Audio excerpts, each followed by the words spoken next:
이런 것들이 잘 또 워킹이 되는 시점이 오면은 미국은 다시 급부상할 수 있는 포인트가 될 수 있을까요? 이러한 기술 관련된 국가 연맹들이? 바로 그겁니다. 그게 바로 제일 중요한 포인트인 겁니다. 그리고 앞에서 제가 영상에서 말씀드렸지만 그 포인트를 알고 있는 사람이 바로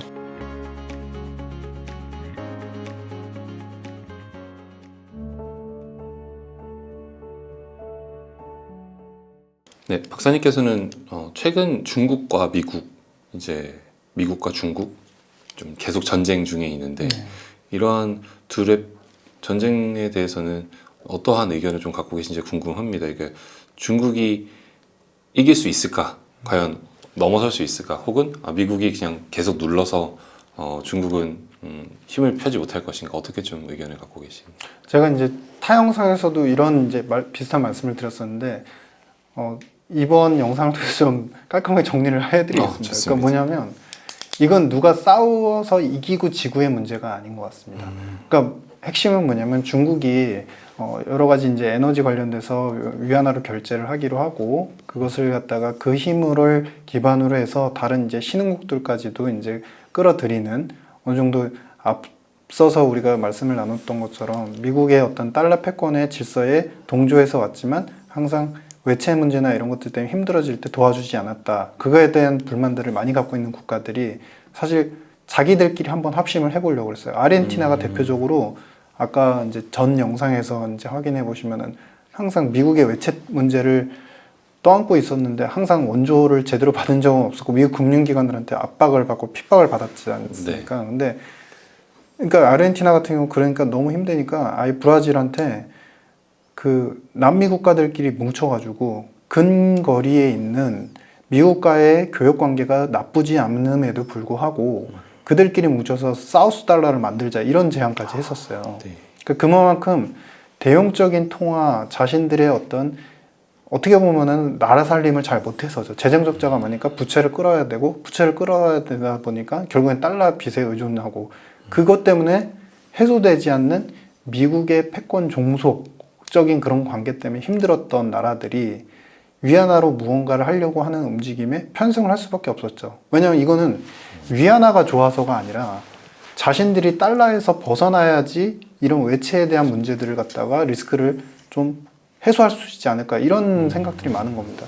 대표적으로 아르헨티나 계속 말씀드리지만 이 나라는 구제금융을 10번을 받았어요. 80년대 이후부터. 그러니까 얼마나 지쳐있겠습니까? 좀 지나다 보면 인플레는 급증해 있고 뭐 인플레가 우리가 생각하는 수준이 아닙니다. 거의 1000% 막 이렇게 올라갑니다.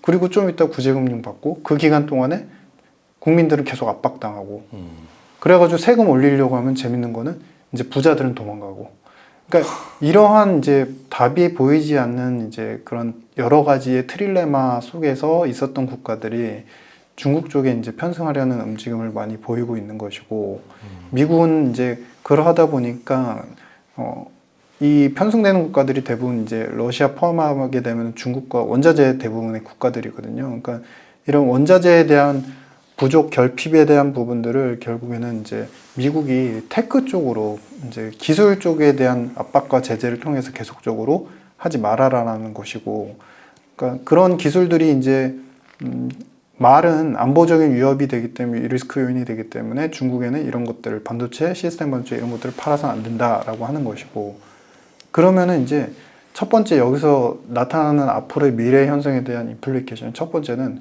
분열이 된다는 겁니다.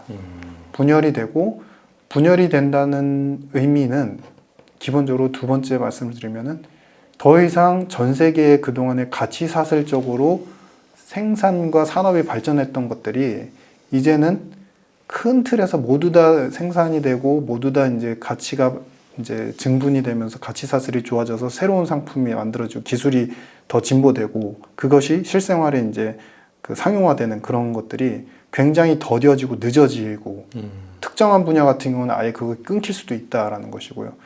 마지막 세 번째 같은 경우는 위안화가 아무리 이제 에너지로 결제를 한다고 해도 사실은 위안화에 대한 우리가 이제 화폐에 대한 기본 특성이 있습니다. 그러니까 세 가지가 있는데요. 달러 패권을 갖추기 위해서 그동안에 미국이 힘썼던 세 가지 가장 중요한 포인트가 첫 번째가 당연히 가치척도 뭐 얼마냐 이런 것들이 들어가고, 두 번째는 그 매매 교환 기능. 이 매매 교환 기능은 시스템하고 연결이 됩니다. 바로 스위프트 같은 거. 편안하게 그 어느 나라에 있는 이제 금융기관이든 바로바로 결제 시스템에 참가를 해서 어떤 특정한 환에 대한 그 리스크에 노출되지 않고 바로바로 결제할 수 있다. 이 매매 교환에 대한 부분. 그리고 마지막 세 번째는 가치 저장에 대한 부분인데, 이 가치 저장이 물론 위안화로 결제를 해서 그들의 어떤 위안화 시장을 만들겠다고 하지만, 그것이 전체 공급될 수 있는 물량에 비하면 당연히 제한이 될 수밖에 없고, 위안화로 결제해서 신흥국들이 모두 다 그 위안화를 통한 원유를 결제함으로써 원유를 안정적으로 공급받을 수 있냐는 또 다른 문제이거든요. 네. 그러면 그들의 리그 속에서도 위안화가 반드시 가치 저장의 기능으로 해석되기는 힘들다. 오히려 달러로 이제 결제되는 비중들이 많고, 기본적으로 아직도 절대적으로는 이제 달러의 그 원유 결제 비중이 많기 때문에 많은 원유를 안정적으로 공급받으려면 사실은 또 달러 시장에 다시 또 진입을 해야 되는 거죠. 네. 그러면은 이것은 누가 하나가 이기고 지구의 문제가 아니라, 이런 상황 속에서 미국의 힘을, 절대적인 힘을 좀 뺏으려는 그런 이제 트러블링이 계속 반복이 되는 그런 시장 상황이 연출될 것 같다, 이렇게 보여집니다. 중국 이제 원자재 국가들하고 좀 연맹을 하면서 위안화 결제가 많이 되면은 위안화 힘이 커지는 거죠. 그렇죠. 그러면은 위안화의 힘이 커지면 곧 중국의 힘이 커진다라고도 그렇죠. 볼 수 네. 있잖아요. 네. 그럼 이제 미국 입장에서는 이게 탐탁치 않을 것 같은데 어떠한 제재를 좀 하고 있나요? 이런 부분에 있어서 달러로 결제하던 것들을 위안으로 바꾼다 했을 때 미국은 그냥 바라만 보고 있는 건가요? 뭐 여러 가지 그 전에 말씀드린 내용들이 있었는데, 뭐 CBDC를 빨리 가져올 수도 있고, 그 다음에 이쪽에 어떤 제재를 할 수 있고, 막 되게 여러 가지 방향인데, 가장 제가 생각한 포인트는 테크 쪽, 특히 그 반도체와 관련되는 제품을 갖다가 거래할 때 기본적으로 달러로만 결제를 하게 원칙을 세워버리면 이 문제는 상당히 좀 쉬워집니다. 미국 입장에서. 그러니까 원유 결제 시장은 달러로만 됐었고 페트로 달러였는데, 페트로 위안으로 자꾸 침략을 침공을 하고 있죠. 네. 근데 이제 테크 쪽, 기술 쪽 분야는 주요한 생산지와 공급자가 미국이 될 수밖에 없습니다. 잘 생각해 보시면 지금 미국이 모든 반도체부터 4차 산업, 뭐 관련된 전기차, EV 배터리 쪽까지 투자를 모두 다 미국에서 하기를 원하죠. 네. 즉 테크와 관련된 산업들은 모두 다 미국에서 동맹을 맺어서, 사실은 말이 좋아서 동맹이지 미국의 모든 것들을, 산업을 다 역량을 집중시켜서 거기서 생산품이 만들어지게 한다는 겁니다. 그러면 최종적인 하이테크에 대한 산업들의 제품들은 미국에서 대부분 생산될 가능성이 있고, 그것을 수입하고자 하는 국가들한테 달러 결제를 원칙을 명시를 해버리면 이제는 자연스럽게 패권이 그렇죠. 자연스럽게 테크에 대한 패권이 또다시 생겨버리는 거죠. 그럼 미국 입장에서는 일거삼득인 겁니다. 또 다른 달러 패권의 강세를 유지할 수 있는 부분이 생기고, 두 번째는 자연스럽게 인센티브를 주면서, 뭐 우리한테 와서 하면은 이런 보조금을 줄게, 여기서 생산하면 무엇을 줄게, 그리고 팔게 해줄게라는 요인을 기반으로 해서 자기네 국가에서 자기네 재정을 쓰지 않은 상태에서 투자와 생산을 많이 일어나게 하고, 그렇게 하면은 마지막 세 번째는 뭐냐면, 더 이상의 큰 부채 조달 없이 어느 정도 적정한 수준의 경제, 특히 기업 투자 부분은 살리기 때문에 고용을 그래도 안정적으로 계속 유지시킬 수 있다. 내수의 균형을 어느 정도 유지시킬 수 있다. 이런 세 가지를 얻게 되는 것이죠. 그러면은 이제 뭔가 위안화 패권에 맞서는 미국의 입장이지만, 오히려 박사님 말씀대로 파생돼서 더 얻을 수 있는 게 많다. 테크 기업들과의 연맹, 동맹으로. 맞습니다. 그러니까 이게 예전에 이제 그 스털링 블럭이라고 해서 영국이 그 대영제국 식민지 시절을 지나면서 파운드만 쓰게 만드는, 그러니까 준비금으로 파운드를 항상 가져가게 만드는 거의 40여 개 이상의 국가들하고 이제 블록을 형성해서 파운드만 주통화로 다 썼었어요. 그때 일부 국가들, 이제 중동 지역도 다 들어가 있고 웬만한 유럽 지역들도 다 들어가 있었는데, 그때는 이제 파운드를 써라라고 했는데, 파운드 블록이 무너지게 된 결정적인 계기가 파운드만 써야 돼. 안 그러면은 부채 조달을 할 때 런던 자금 시장에 그 아예 제한을 둬서 이제 자금 조달을 못 하겠습니다. 그리고 두 번째는 뭘 못 하겠냐면은 자기네 시장에서 수출입을 거의 다 금지하다시피 했었어요. 그러니까 부정적 의미, 네거티브 의미의 규제 압박 요인이 있었는데 파저티브의 규제 압박이 없었어요. 즉 달러를 쓰면 그래도 우리만 갖고 있는 이 상품을 가질 수 있어. 이게 없었어요. 하지 않으면 우리가 너희들이 이걸 안 지키면 우리가 이거를 안 해줄 거야. 네거티브는 있었는데 특장점이 없는. 그렇죠. 파운드를 쓰면 당신들이 생산 못하는 예를 들어서 뭐 면화 제품 고품질인데 이거를 당신들한테만 줄게 이런 게 없었던 거예요. 그러다 보니 이제 스털링 블럭은 이제 빨리 무너지게 된 것이고 거의 이제 70년도 넘어가면서 이렇게 와르르 무너지게 되고 달러 패권으로 넘어갔거든요. 근데 미국이 다른 점은 그거죠. 바로 산업에 대한 경쟁력과 특히 테크에 대한 경쟁력이 상당히 좀 있다, 존재를 하고 있다 이런 점이죠. 지금 미국이 계속 방금 말씀하신 대로 이런 반도체 기업들, 이런 기술 관련된 기업들을 미국 안에서 생산해라, 미국 안에서 보조금 줄게. 그래서 그런 작업을 계속 하고 있는데 그러면은 우리가 전 시간에서 말했던 것처럼 달러가 약세가 되고 미국의 증시가 이제 쭉 기업들과 함께 좀 침체가 될 수는 있지만 이런 것들이 잘 또 워킹이 되는 시점이 오면은 미국은 다시 급부상할 수 있는 포인트가 될 수 있을까요? 이러한 기술 관련된 국가와 연맹들이? 바로 그겁니다. 그게 바로 제일 중요한 포인트인 겁니다. 그리고 앞에서 제가 영상에서 말씀드렸지만 그 포인트를 알고 있는 사람이 바로 트럼프라는 겁니다. 그렇기 때문에 지금 바이든은 이제 민주당에서 하는 정책들은 모든 걸 다 하고 있어요. 그러니까 우리가 처음에 이제 저희끼리 이제 재밌는 표현으로 바이든이 트럼프보다 더해 뭐 이런 얘기를 했었지 않습니까? 그러니까 바이든은 어떤 기본적으로 경제 정책이나 외교 정책의 모든 것들을 보면 다 가지려고 해요. 그러니까 인권주의도 확보하려고 하고 자신들의 어떤 가치 철학도 계속 지켜나가려고 하고 그러면서도 경제도 우리나라 자기네 나라 집중으로 모든 거를 집중 공략 육성을 하려고 하고 그런데 트럼프는 약간 다른 그러니까 트럼프라고 표현하기보다는 공화당의 정책은 좀 약간 다르다는 거죠. 그러니까 줄 건 주면서 내어줄 건 내어주면서 자기들 거 취할 걸 취하면서 그래서 이제 어느 정도 좋은 게 있기 때문에 또 파지티브적인 부분을 강조하면서 이제 동맹국들을 더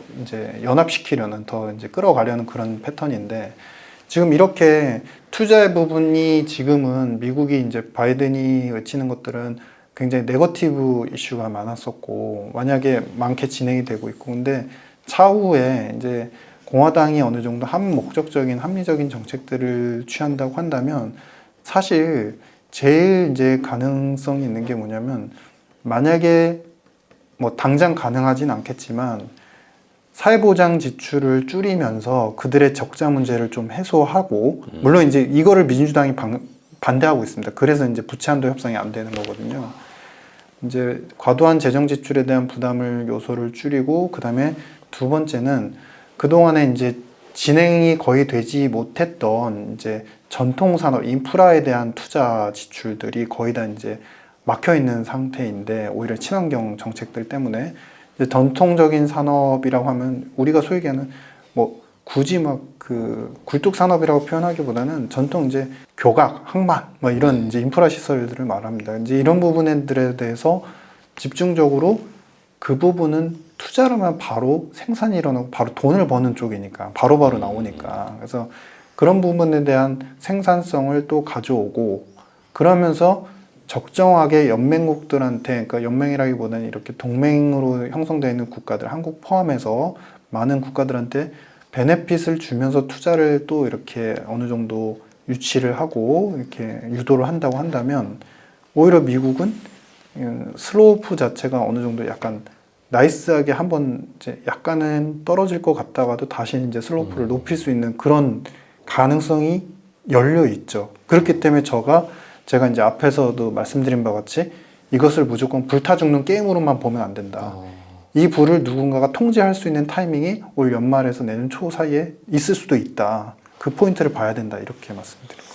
그럼 미국은 지금 꽤 힘든 상황이 올 거지만 꽤 현명하게 대처를 하고 있는 그렇죠. 상황이에요. 그리고 현명한 길이 열릴 수도 있는 상황인 것이죠. 알겠습니다. 그러면 이제 반대로 그럼 중국은 지금 이렇게 미국하고 대척 관계에 있고 네. 자꾸 이게 편가르기를 좀 하고 있는데 네. 미국이 이렇게 좀 테크 관련된 그런 제재들로 규제들로 이제 자국 안에서의 그런 것들을 막 다 감싸고 있다면은 중국은 또 중국 안에서만의 리그를 펼쳐야 되는지 중국은 또 어떤 국가들하고 좀 동맹이 함께 진행이 될까요? 중국은 사실 이제 중국 입장에서는 그동안에 이제 연약했고 우리가 소위 해서 좀 안쓰러웠던 국가들하고 계속 이제 연합 전선을 구축하는 거고 중국이 나름대로는 이제 테크를 계속 개발한다고는 하지만 반도체 기술 자체만 놓고 봐도 우리나라랑 대비해도 2세대에서 2.5세대 정도는 느린 상태인 겁니다. 그리고 지금 중국의 많은 이제 테크 기업들이 데이터 센터를 짓고 많은 이제 IT 인프라를 구축하려면 사실은 이제 시스템 반도체 특히 시스템 반도체 쪽에서 미국의 많은 이제 퀄컴이라든지 인텔 많은 이제 관련 기업들한테 도움을 받지 않으면 안 되는 형국이에요. 그래서 물론 이제 그것 때문에 본인들도 이제 서버 관련돼서는 알리바마 같은 경우도 스스로 개발을 독자 연구 개발을 하겠다 이렇게 선언을 했는데 그러면서 그룹 분할을 했거든요. 그러니까 그렇게까지 했지만 중요한 거는 그들이 갖고 있는 특장점은 아직도 인구와 그다음에 파이 많은 시장 그다음에 세 번째가 원자재 이거거든요. 그래서 그들과 특성을 같이 하는 국가들과 연맹을 할 수밖에 없다. 만약에 잘 생각해 보시면 이 블록을 만들 때 원칙이 있습니다. 그러니까 그 해당 블록에서 대장이 갖고 있는 뭐 하나의 특수성이 있는데 그 특수성을 깨버릴 수 있는 그걸 가지고서 이제 다른 장점 때문에 협상을 할 수 있는 국가가 블록에 들어와 버리면요. 대장이 바뀌게 돼 버려요, 나중에. 그러니까 그거를 건드리면 안 됩니다. 그러면 중국 근처에 있는 나라들이겠네요. 예를 들면은 뭐 인도네시아라든지 그쵸. 그런 국가들이 되겠네요. 결국에는 그거죠. 예전에 이제 그게 1대1로라는 프로젝트를 통해서 인프라 투자를 이제 범위적으로, 범아시아적으로 투자를 함으로써 그들에게 펀딩을 하고 그 펀딩을 통해서 1대1로 말 그대로 광활한 범위 내에 어떤 큰 로드를 갖다가 완성하겠다라는 의미로 그들을 끌어들이려고 했는데 사실은 중국이 그 부채 리스크 문제, 그러니까 펀딩을 하지만 그게 투자가 제대로 이루어지지 않고 그 투자를 받은 이제 아시아 주요 신흥국들이 제대로 생산을 못하고 뭐 이런 문제들로 인해서 결국엔 그 거의 이제 드롭 되다시피 했거든요. 근데 그러한 것을 이번에는 위안화를 매개로 해서 금융 사이드로 다시 한번 결합시켜 보려는 노력을 더 열심히 하고 있는 것이죠. 근데 만약에 사실 이거는 물론 시나리오고 그렇지만 여러분들 이전의 영상에서 제가 만약에 위안화 결제 시장이 나오면요. 그렇게 되면 이 양쪽에, 그러니까 위안화로 원유를 결제하는 시장, 달러로 원유를 결제를 하는 시장, 이 시장이 분할이 되면은 가격 차이가 날 수 있습니다라고 했을 때 그런 부분에 대해서 많은 분들이 조금 궁금증을 가지시더라고요. 그게 왜 그렇게 돼? 상식적으로. 근데 잘 생각해 보시면 그게 가능이 상당히 현실성이 있습니다. 왜냐하면 사실 원유를 공급받아야 되는 이제 원유 부존재하는 그 아시아 국가들 입장에서 달러 시장이 아니라 이 위안화 시장이 계속, 그러니까 단발성으로는 가능해요. 서로 정치적인 합의나 의사가 있으면. 근데 기업들까지도 계속 이 시장에 머물게 하려면 달러 원유 시장보다도 그 값이 사실 조금은 베너핏이 있어야지 들어오게 될 수밖에 없습니다. 그러네요. 특별히 우리가 먼 어떤 구체적인 사례를 들지 않더라도 이번에 러시아하고 중국의 원유 거래를 할 때만 하더라도 10에서 20% 디시된 상태로 계속 유도를 시켰거든요. 어떻게 보면 지금이야 이제 1년여 시간이 지났으니까 중국하고 러시아의 관계는 연대가 맞아라고는 하지만 중국하고 러시아의 관계가 초창기, 그러니까 전쟁이 일어난 직후만 해도 애매했어요. 그때 당시만 해도 얘네가 얘네 원유를 쓸까? 왜냐면 그러면은 그때 당시만 해도 중국이 그러면 미국하고 등을 지는 건데 그렇게까지 할까? 리스크를 지고.